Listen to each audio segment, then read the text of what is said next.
You know, some people considered Lonzo Ball a bust after just 2 seasons as the #2 overall pick. He's a bust because this is not number. Bust. I have got to see better from Lonzo Ball. Well, he has clearly proved those people wrong. But how close will Lonzo get to that pre-draft hype?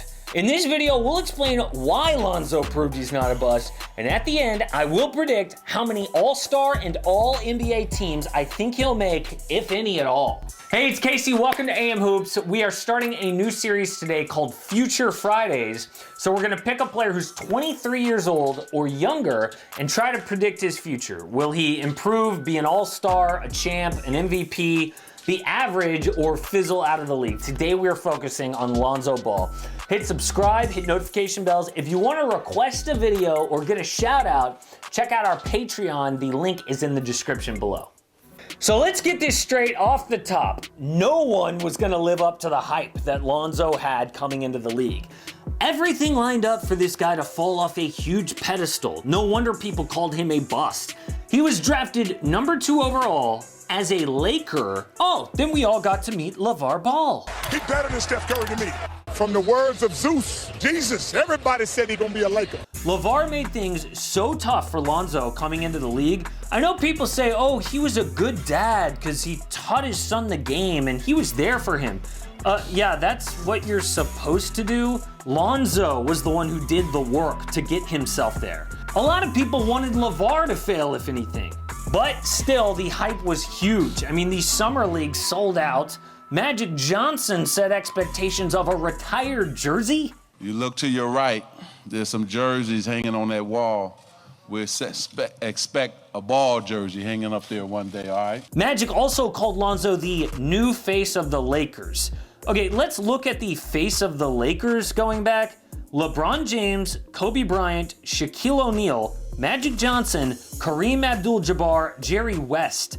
The kid was 19 years old, and it's already like, hey man, if you're not a top 20 all-time player, you're pretty much a failure. He was literally set up to fail by the people around him, by his dad and by the Lakers from day one, and that is not fair at all. So let's just throw out all that hype and look at how good was Lonzo really coming into the NBA.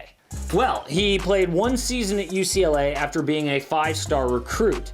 He averaged about 15 points, 8 assists, and 6 boards, so he was well-rounded. He obviously was a prodigy in terms of court vision. His passes did remind a lot of people of Magic Johnson. And he was super efficient. He shot 55% from the field and 41% from 3. That is elite. He was the first D1 player since 1993 to make 70% of his 2s and 40% of his 3s. He was also above average on defense. So yeah, he was really, really good. As a Laker though, let's just say things were different. 10 points, 6 assists, and 6 boards, so again, well-rounded, but 38% shooting from the field, 31% from 3, and 44% from the free throw line. That is awful. But again, I don't blame him. This kid is playing for the biggest basketball team in the world. A living legend called him the next face of the franchise. With every missed shot, people called him a bust. That was on the court. Off the court, Big Baller brand was a mess.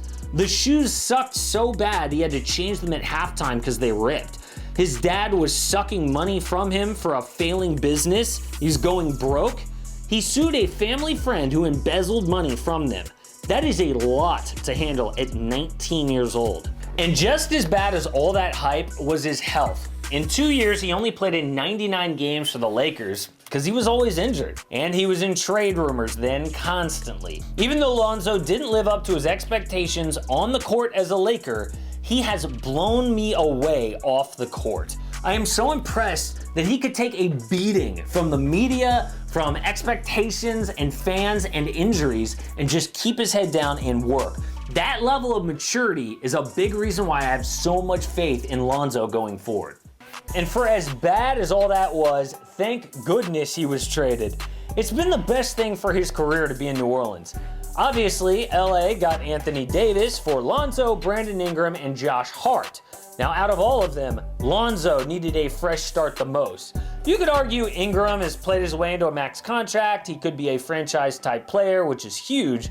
But Lonzo's game has been helped out even more, and so has getting out of that giant, ridiculous spotlight. His shooting percentages have gone up across the board, including 38% from three. That is awesome.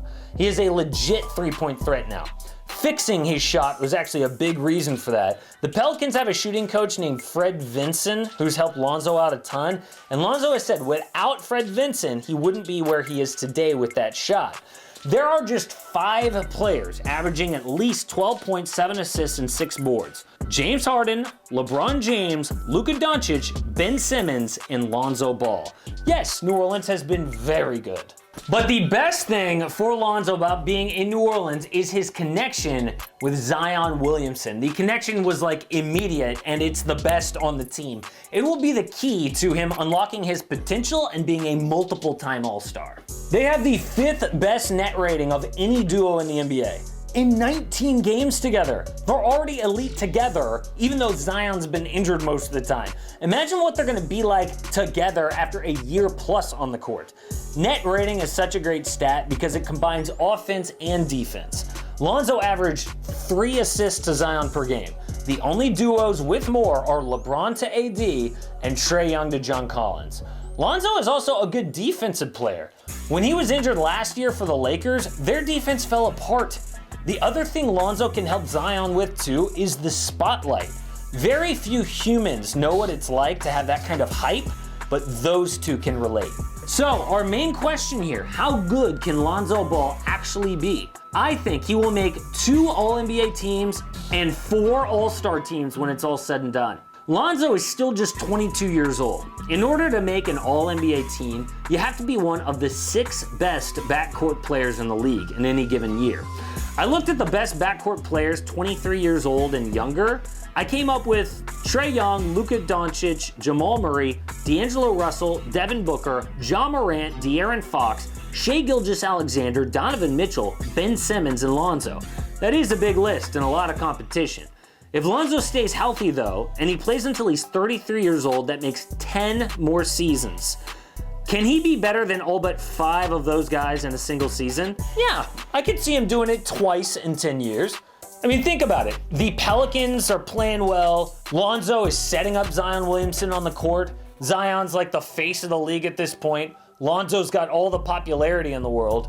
Since the All-Star game is a popularity contest, I could see him making 4 All-Star teams. And that is a great career in the NBA. I mean, it may not be fair to him because some people might look back and say, oh, he didn't fulfill his potential, which is total BS. Whatever Magic Johnson said, jersey retired, face of the franchise for the Lakers, a top 20 all-time player, forget those expectations. If he had that career, it would be awesome. Now, in terms of his stats, I don't think they're gonna improve too much from where they are now. He is a well-rounded, good defensive player who now is a scoring threat, especially from deep.